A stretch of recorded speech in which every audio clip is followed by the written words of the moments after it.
ముఖ్యంగా నేను విశాఖపట్నంలో తిరుగుతున్నాను కాబట్టి మొన్ననే 25 టన్నుల డ్రగ్స్ వచ్చాయి ఇక్కడికి. అదండి కంటైనర్ వచ్చింది కదా, కంటైనర్ తర్వాత వచ్చింది. ఆ దానికోసం తర్వాత ఏమీ తెలియదు, తెలియదు మరి ఏమైందో తెలియలేదు. సార్. మీరు పోలీస్ ఇన్వెస్టిగేషన్లో ఉన్నారు కాబట్టి, ఇంతకుముందు పోలీస్ ఆఫీసర్ కాబట్టి అడుగుతున్నానండి. అంటే కంటైనర్ వచ్చింది, అధికార పక్షం ప్రతిపక్షం ఒకరి మీద ఒకరు దుమ్మెత్తి పోసుకున్నారు, ఇది మీకు సంబంధించిందంటే మీకు సంబంధించిందని. అసలు ఏం జరుగుతుండొచ్చు అని మీరు ఊహిస్తూ ఉన్నారు?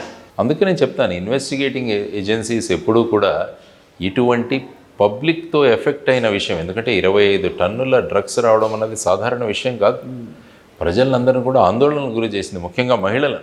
అరే మా పిల్లలకి ఏమైపోతారో, వాళ్ళు ఏమైనా డ్రగ్ అడిక్ట్స్ అయిపోతారా అని ఎంత బాధపడుతున్న వాళ్ళకి ఈ కేసులో ఏం జరుగుతుంది అనేది కనీసం ప్రెస్ నోట్లైనా ఇవ్వాల్సిన బాధ్యత ఇన్వెస్టిగేటింగ్ ఏజెన్సీస్ మీద ఉంటుంది. మీరు డీటెయిల్స్ ఇవ్వకండి, ఓకే మేము ఏం చేసామని ఈ విధంగా జరిగిందని చెప్తే వీళ్ళు చాలా టెన్షన్లో ఉన్నారు. నేను వెళ్ళి అడిగినప్పుడు, సార్ ఈ విధంగా అయిపోతే మరి మా పిల్లల భవిష్యత్ ఏంటి? కాబట్టి తల్లి ఎప్పుడు కూడా కుటుంబం క్షేమం కోరుకుంటుంది. ఆ తర్వాత ఇంటి నుంచి అమ్మాయిలు బయటికి వెళితే మళ్ళీ క్షేమంగా రావాలని కోరుకుంటుంది. భర్త డబ్బు సంపాదిస్తున్న డబ్బంతా కూడా అనవసరంగా ఖర్చు చేయకుండా ఇంటికే తీసుకొచ్చేటట్టు. అందుకనే మహిళలను అడిగితే చూడండి, మద్యపాన నిషేధం పెట్టమంటారు ఇమీడియట్. ఎందుకంటే సంపాదిస్తున్న డబ్బులో సగం అక్కడికే వెళ్ళిపోతే మరి మా బతుకులు ఏంటి అని. ఎందుకంటే తల్లి ఎప్పుడు కూడా ఉపవాసాలు, తను తిండి తినకుండా పిల్లలకు తినిపిస్తుంది.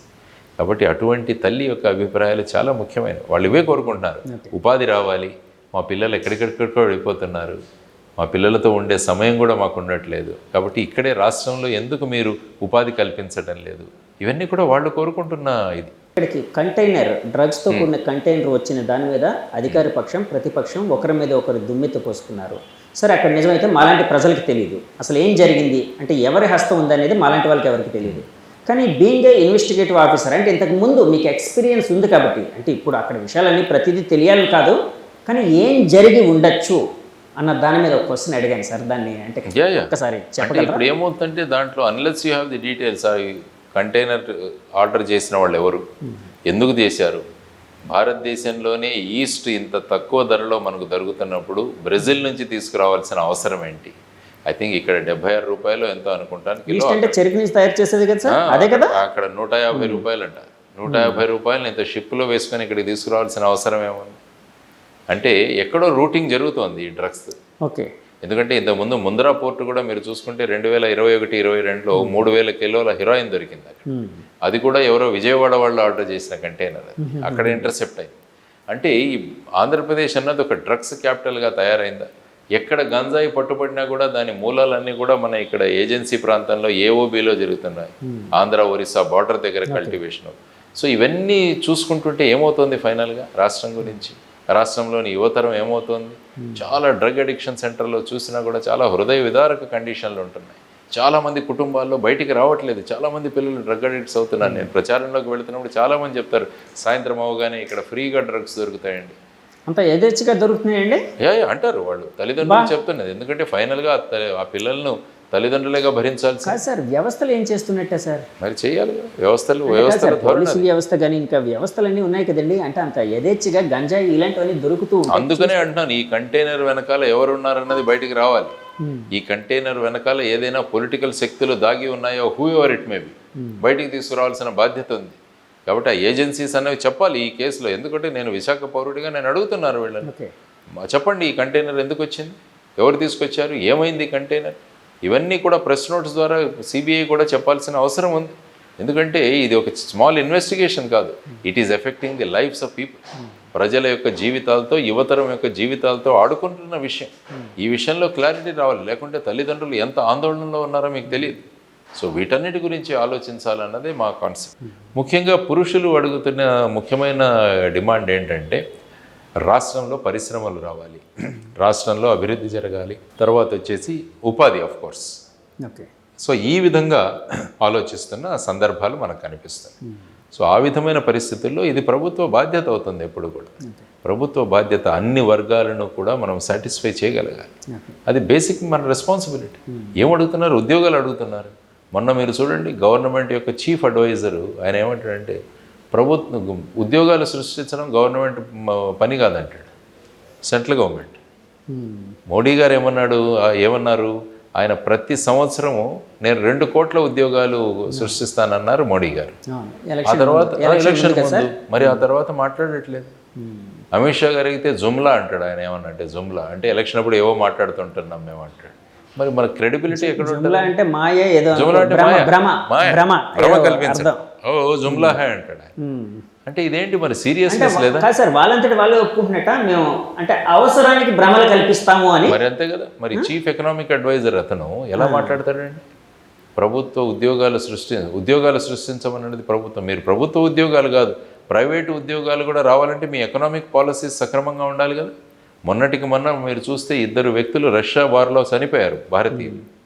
అంటే సుమారుగా 200 మంది భారతీయులు రష్యాలో సైనికులుగా వాళ్ళని తీసుకెళ్లారు. అంటే వాళ్ళకి చెప్పింది వేరు, వాళ్ళకి తీసుకువెళ్ళింది వేరు. కానీ ఇందులో చూస్తే ఏమవుతుందంటే మన దగ్గర నిరుద్యోగ సమస్య ఎంత ప్రబలిందో అన్నది మీకు తెలుస్తుంది. తెలంగాణ రాజకీయాలకి ఆంధ్రప్రదేశ్ రాజకీయాలకి బేరీజ్ కంపారిజన్ చేయాల్సి వస్తే అక్కడ రాజకీయాలు ఎలా ఉన్నాయని అనుకుంటారు, ఇక్కడ రాజకీయాలు ఎలా ఉన్నాయని మీ విశ్లేషణ? ఎక్కడ చూసినా కూడా రాజకీయాలు అలాగే ఉంటున్నాయి ఈ మధ్యలో. అన్ఫార్చునేట్గా ఎక్కడ చూసినా ధన ప్రభావం, తర్వాత కుల సమీకరణాలు, ఇవన్నీ కూడా జరుగుతున్నాయి. అసలు మతాలు కులాలు ఎలక్షన్స్ అప్పుడు ఎందుకు రావాలో నాకు అర్థం కాదు. మనం మనుషులం, మానవత్వం, దీని గురించి మాట్లాడాలి తప్ప 24 గంటలు ఈవెన్ మీడియాలో కూడా అదే వస్తుంది. ఈ నియోజకవర్గంలో ఈ సామాజిక వర్గం ఎంతమంది ఉన్నారు కాబట్టి ఈ సామాజిక వర్గాన్ని వాళ్ళని పెడితే అక్కడ ఓట్లు వస్తాయి. ఇప్పుడు ఒక సామాజిక వర్గం ఒక వ్యక్తి కంట్రోల్లో ఉందని అనుకోవడం కూడా మనకు భ్రమేది. వాళ్ళకి ఎంత ఇది ఉందండి, ఎంత కమాండ్ ఉంది వాళ్ళ మీద. ఇప్పుడు ఎందుకంటే ప్రతి ఒక్కరి దగ్గర స్మార్ట్ ఫోన్ వచ్చేసింది. ఇంతకుముందు ఏంటంటే లీడర్లు ఏం చెప్తే నమ్మేవాళ్ళు, వినేవాళ్ళు. సో ఆ నమ్మకాలు కూడా లేవు ఈ మధ్య. అయినా కూడా ఈ కుల సమీకరణాలు ఇవన్నీ చేసుకుంటూ వెళుతుంటే అన్నీ అక్కడ చూడ ఇక్కడ చూసిన, ఎందుకంటే ధన ప్రభావం చాలా ఎక్కువగా ఉంది ఈ రాష్ట్రాలు. మీరు ఒక మునుగోడు ఎలక్షన్లే చూసుకుంటే బై ఎలక్షన్ జరిగినప్పుడు సుమారుగా 750 కోట్లు ఖర్చు అయిందంట. 750 కోట్లు ఓన్లీ 1 బై ఎలక్షన్. అంటే ఏంటంటే ఇప్పుడు ఒక ప్రెస్టేజ్ ఇష్యూగా మారిపోయింది. ఎన్ని కోట్లైనా కుమ్మరించండి. ఈవెన్ ఇప్పుడు చూస్తుంటే పార్టీలు ఎన్ఆర్ఐని దింపుతున్నారు బయట నుంచి. ఎన్ఆర్ఐలను పట్టుకొని డైరెక్ట్గా వాళ్లకు సీట్లు ఇస్తున్నారు. జీరో బడ్జెట్ పాలిటిక్స్ అని మాట్లాడినా మనమే మళ్ళీ జీరో బడ్జెట్ పాలిటిక్స్ వద్దు. జీరో బడ్జెట్ పాలిటిక్స్ కాస్త హీరో బడ్జెట్ పాలిటిక్స్ అయ్యిందండి. ఎవరు హీరోగా ప్రూవ్ చేసుకుంటే వాళ్ళు డబ్బులు పెట్టాలి. సో ఆ విధంగా డబ్బులకు ఇంత ప్రభావం ఉన్నప్పుడు మరి డబ్బులు ఇంత పెట్టగలిగిన వాళ్ళు ప్రజల సంక్షేమం గురించి ఎక్కడ ఆలోచిస్తారండి?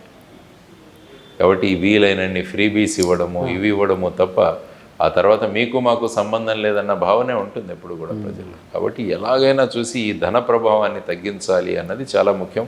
మద్యం ప్రభావం ఇది కూడా చాలా ఎక్కువ. నేను క్యాంపెయినింగ్ వేసినప్పుడు చాలామంది కనపడుతుంటారు ఫుల్ కొట్టేసి. సో మేము ఎలక్షన్ కమిషన్ ఏమడిగామంటే ఎలక్షన్లు పూర్తయ్యే వరకు ఆంధ్రప్రదేశ్లో కేవలం డిజిటల్ పేమెంట్స్ మాత్రమే అలౌ చేయండి అని అడుగుతాం. చాలా మంచి ఆలోచన. ఇప్పుడు ఏ మద్యం షాప్కి వెళ్ళినా కూడా నేను అడిగాను వాళ్ళని, సార్ 95% క్యాష్ పేమెంట్స్ ఉన్నాయంట. అంటే ఇప్పుడు ఏముంది, ఒక రాజకీయ పార్టీ దగ్గర డబ్బులు ఉంటే వాళ్ళు క్యాష్ పంపించేసి కొనుక్కుంటారు. ఆంధ్రప్రదేశ్లో అయితే డిజిటల్ పేమెంట్స్ లేవు కదండి, లేవు. అదే అంటున్నాను నేను. అందువల్ల ఇక్కడ డిజిటల్ పేమెంట్ జరగాలని మేము కోరుకుంటున్నాం. డిజిటల్ పేమెంట్స్ వస్తుంటే అకౌంటబిలిటీ వస్తుంది. Suppose for example X person ఒక 10 లక్షలు పెట్టి కొన్నాడు అంటే ఎవరితను, ఈయనకు సోర్స్ ఆఫ్ ఇన్కమ్ ఏంటి, ఎక్కడి నుంచి వచ్చింది, ఏ పార్టీ లింక్డ్, ఇవన్నీ కూడా మనం చూడొచ్చు. సో ఎక్కడ కూడా మనకు వెరిఫైయబుల్ ఇన్ఫర్మేషన్ ఉండాలనేది అది కూడా ఎలక్షన్ కమిషన్కి రిప్రజెంట్ చేశాము. సో ఆ విధంగా మార్పులు తీసుకురావాలని, తర్వాత వాలంటీర్ల దాంట్లో కూడా మేము ఒక రిప్రజెంటేషన్ ఇచ్చాము. వాలంటీర్లను వాళ్ళు ప్రస్తుతం ఎక్కడ పని చేస్తున్నారో అక్కడ నుంచి వాళ్ళని వేరే చోటుకి షిఫ్ట్ చేయాలి. ఫర్ ఎగ్జాంపుల్ ఉత్తరాంధ్ర 3 జిల్లాల్లో ఉన్నాయి, అంటే పాత జిల్లాలు శ్రీకాకుళం, విజయనగరం, విశాఖపట్నం. వీళ్ళందరినీ తీసుకెళ్ళి ర్యాండమ్గా రాయలసీమ జిల్లాల్లో వేయండి. అంటే మొత్తం శ్రీకాకుళం అంతా తీసుకుని కర్నూలులో వేయమని కాదు. ఇక్కడ సపోజ్ ఫర్ ఎగ్జాంపుల్ ఒక 1000 మంది వాలంటీర్లు ఉంటే ఒక 200 మంది కర్నూలు జిల్లాలో, ఒక 200 కడప జిల్లాలో. ఎందుకంటే వాళ్ళు అక్కడికి వెళ్ళి పరిస్థితులను అర్థం చేసుకుని ఈ లోపలే ఎలక్షన్లు అయిపోతాయి. కానీ వీళ్ళని అదే ప్రాంతంలో ఉంటే ఏమవుతుందంటే గత 5 సంవత్సరాలుగా వీళ్ళు అక్కడ ఉన్న వాళ్ళలో ముడిపడిపోయి ఉన్నారు. అంటే వాలంటీర్లు ఒక పార్టీకి కొమ్ము కాస్తున్నారు అని అంటే అపోహ ఏమైనా మీలో ఉందా అండి? అపోహ అంటే ఏంటంటే అంటే వీళ్ళు మాట్లాడిన మాటలు. ఇప్పుడు ఈవెన్ ముఖ్యమంత్రి గారు కూడా ఏమన్నారు, నేను వాలంటీర్స్ బలం మీదే నడిపిస్తున్నాను అంటాడు. చాలా మంది రాజకీయ నాయకులు మాట్లాడారు, వాలంటీర్లో 75 to 90% మన పార్టీ వాళ్లే. అంటే మాట్లాడారు. ఎప్పుడు కూడా ఎన్నికలు పారదర్శకంగా జరగాలి అన్నది చాలా important. Fair and free elections, free and fair elections. Okay. So ఈ విధంగా ప్రభావితం చేసే వాళ్ళు ఉంటే వాళ్ళని అక్కడి నుంచి షిఫ్ట్ చేయాలి. కానీ దాని మీదే కదండి మనంతా రగడంతా అయింది. ఎందుకంటే ఈ పెన్షన్ ఇష్యూలో ఈ పెద్దవాళ్ళు, ముసలి వాళ్ళు, ఇలాంటి వాళ్ళందరినీ పెన్షన్స్ అంటే ఎలక్షన్ కమిషన్ వాలంటీర్స్ని ఆ విధుల్లోకి వెళ్ళొద్దు, ఈ సచివాలయ ఉద్యోగులు మాత్రమే అక్కడికి వెళ్ళి చేయమంది కదండి. దాని మీద రకరకాల ధోరణులు నడిచాయి, ఎవరి స్ట్రాటజీలు వాళ్ళు నడిచాయి. అవును. సో ఇలాంటి అంటే ఇప్పుడు వాలంటీర్లు అనే వాళ్ళని ఎలక్షన్ కమిషన్ దూరం పెట్టినట్టే కదా సార్? అనుకోవచ్చా? దూరం పెడితే వాళ్ళు ఇంకా ఫ్రీ అయినట్టే కదా. అంతేనంటారా? ఇప్పుడు వాలంటీర్ గ్రామంలో ఉంటారు, వాళ్ళకి 50 కుటుంబాలు అప్పచెప్పడం జరిగింది. ఈ 50 కుటుంబాల యొక్క వీళ్ళు 5 సంవత్సరాల్లో వాళ్ళ అనుబంధం ఏమైపోయిందంటే వాలంటీర్ కూడా వాళ్ళ కుటుంబంలో ఒక వ్యక్తి అయిపోయాడు. మరి ఆ వ్యక్తిని ఎలక్షన్ డ్యూటీల్లో మీరు వేయకుంటే ఆ వ్యక్తి ఫ్రీగా తిరుగుతుంటాడు, ఇళ్ళకి తిరుగుతాడు, ప్రభావం చేస్తాడు. అందుకనే మేము అంటున్నారు వాళ్ళని అక్కడి నుంచి షిఫ్ట్ చేసేయండి, ఆ ప్రభావమే ఉండదు. ఎందుకంటే ఎన్నికల్లో ఫ్రీగా ఫెయిర్గా జరగాలి, పారదర్శకంగా జరగాలి, స్వేచ్ఛాయుత వాతావరణంలో జరగాలి. సో ఆ విధంగా చేస్తే మేము ఏదైనా మీరు సస్పెండ్ చేస్తే దానివల్ల ఏం లేదు, ఇంకా ఫ్రీ అయిపోతాడు వ్యక్తి. ఎందుకంటే 5,000 రూపాయలు గౌరవ వేతనం ఇస్తున్నారు, ఆ తర్వాత అతనికి ఏమీ ఈ విధంగా ఉండదు. సో చాలామంది రిజైన్ చేస్తున్నారు, రిజైన్ చేసి పార్టీల్లో జాయిన్ అయిపోతున్నారు. సో ఎప్పుడైనా కూడా నేను వాలంటీర్ వ్యవస్థకు నేను అగేన్స్ట్గా మాట్లాడలేదు, కానీ ఎలక్షన్ల టైంలో వాలంటీర్ల యొక్క భూమిక అన్నది చాలా ముఖ్యం. ఎందుకంటే వాళ్ళు ఎన్నికలను ప్రభావితం చేయకూడదు. ఇది కొన్ని ప్రతిపక్ష పార్టీలు ఎలక్షన్ కమిషన్ దృష్టికి తీసుకుని వెళ్ళడం జరిగినట్టుంది కదండి. సో ఎలక్షన్ కమిషన్ అందుకే కొంత ఇది ఇచ్చిన ఆర్డర్స్ ఏవో పాస్ చేసినట్టున్నారు. కానీ మేమేం అడుగుతున్నాం అంటే మీరు పాస్ చేసిన ఆర్డర్స్ వద్ద పెద్ద పరిణామం ఉండదు. వాళ్ళు అక్కడ గ్రామాల్లో ఉన్నంత వరకు ఎలక్షన్స్ మీద ఫేర్ గా జరుగుతున్నాయి. వాళ్ళు విధుల్లో ఉన్నా లేకున్నా ఇన్ఫ్లుయెన్స్ చేస్తారు కదా, అవకాశం ఉందా? ఎందుకంటే 50 మంది నాకు తెలుసు, ప్రతి విషయానికి వీళ్ళు కన్సల్ట్ చేస్తున్నారు. ఓకే, వాళ్ళ మొబైల్ ఫోన్లు తీసేశారు, కానీ వాళ్ళు వ్యక్తిగతంగా 1-to-1 కనెక్టెడ్ కదా, ఓకే, మొబైల్ అవసరం లేదు దానికి. సో ఆ విధంగా వాళ్ళని ఆ ప్రాంతంలో ఉంచకుండా చేస్తే అప్పుడు ఏమవుతుందంటే ఎన్నికలు ఫ్రీగా జరుగుతాయి, ప్రజల్లో డౌట్ కూడా ఉండదు. సో వాలంటీర్ వ్యవస్థ బాగానే ఉంది, కానీ బేసిక్గా మేము అంటున్నది ఏంటంటే ఎన్నికలు అన్నవి ఫ్రీ అండ్ ఫెయిర్గా జరిగినప్పుడే అది నిజమైన ప్రజాస్వామ్యం అవుతుంది. సార్, ఎలక్షన్ కమిషన్ని ఇప్పుడు వాలంటీర్ని ర్యాండమ్గా వేరే దగ్గర షిఫ్ట్ చేయమని అడిగారని అంటున్నారు కదా, ఎలక్షన్ కమిషన్ నుంచి ఎలాంటి ఆన్సర్ వచ్చింది? వాళ్ళు ఇక్కడ మేము chief electoral officer Mukesh Kumar Meena గారికి సబ్మిట్ చేయడం జరిగింది. వారు ఎలక్షన్ కమిషన్ ఆఫ్ ఇండియాకు పంపిస్తామన్నారు. తర్వాత మీ లెటర్ని మేము రిసీవ్ చేసుకున్నాం, దీని గురించి ఆలోచిస్తున్నామన్న కూడా మాకు అక్నాలెడ్జ్మెంట్ వచ్చింది. సో దానికోసం వెయిట్ చేస్తున్నాం ఇప్పుడు ఏ నిర్ణయం తీసుకుంటారా అన్నదాన్ని.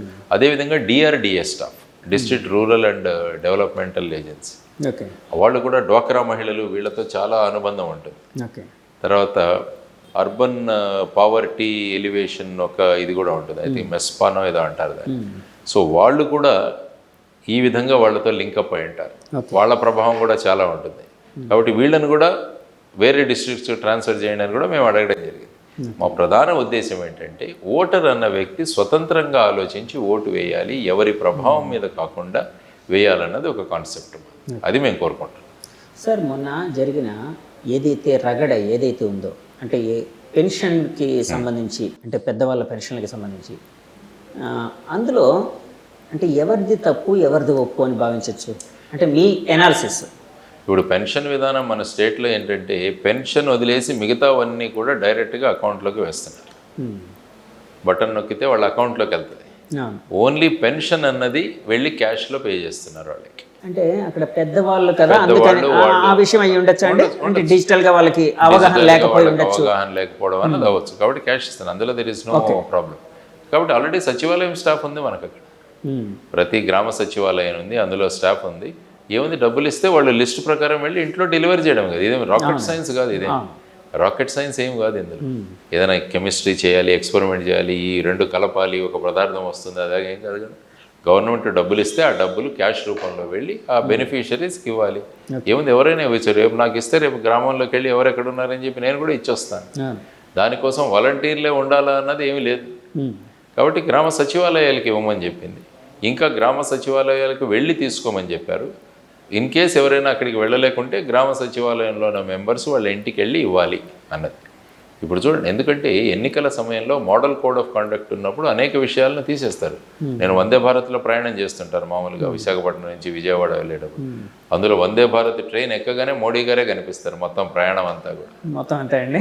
కాబట్టి మొన్న వెళ్ళాను మోడల్ కోడ్ ఆఫ్ కండక్ట్ ఆయనతో పాటు మీరు ప్రయాణిస్తున్నట్టుంటదండి. అంటే అంతే కదా, ఆయన చూడండి మీరు ఎప్పుడైనా వెళ్ళి ప్రయాణం చేస్తుంటే ఆయన ఇనాగ్రేట్ చేయడం ఇది చేయడం, okay Vande Bharat is a good concept, there is no doubt. కానీ ఏంటంటే ఎలక్షన్ టైంలో మొన్న వెళ్ళినప్పుడు కోడ్ ఆఫ్ కాండక్ట్ వచ్చిన తర్వాత అవన్నీ తీసేశారు. ఓకే, అంటే ఇంత మైన్యూట్గా మనం అబ్జర్వ్ చేస్తున్నప్పుడు, ఎందుకంటే టు ఎన్ష్యూర్ ఫ్రీ, మన విగ్రహాలన్నిటికీ కూడా ఇప్పుడు పరదాలు కట్టేశారు కదా, అవునండి, చుట్టి వాటిని మూసేశారు. ఎందుకంటే పేర్లు కూడా మూసేశారండి, వాళ్ళ ప్రభావం ఓటర్ల మీద పడకూడదని. మరి లేని వాళ్ళే ఇంత ప్రభావం చూపిస్తున్నప్పుడు మరి ఉన్న వాళ్ళు ఎంత ప్రభావం చూస్తారో ఆలోచించండి. కాబట్టి దాని గురించి కూడా చర్యలు తీసుకోవాలా లేదా, అందుకనే మేము ఈ విధంగా సూచించాం. ట్రాన్స్ఫర్ చేయండి, మళ్ళీ వచ్చేసేయండి వాళ్ళ ఎలక్షన్ తర్వాత. కావాలంటే వాళ్ళకి పోస్టల్ బ్యాలెట్లు ఇవ్వండి, ఎక్కడికి వెళ్తే అక్కడ బ్యాలెట్లో వేసుకుంటారు పోస్టులు, వారు వెళ్లే ముందు పోస్టల్ బ్యాలెట్లు వేసి వెళ్తారు. వాళ్ళకి టీఏడిఏ ఖర్చులు మీరు ఇవ్వండి.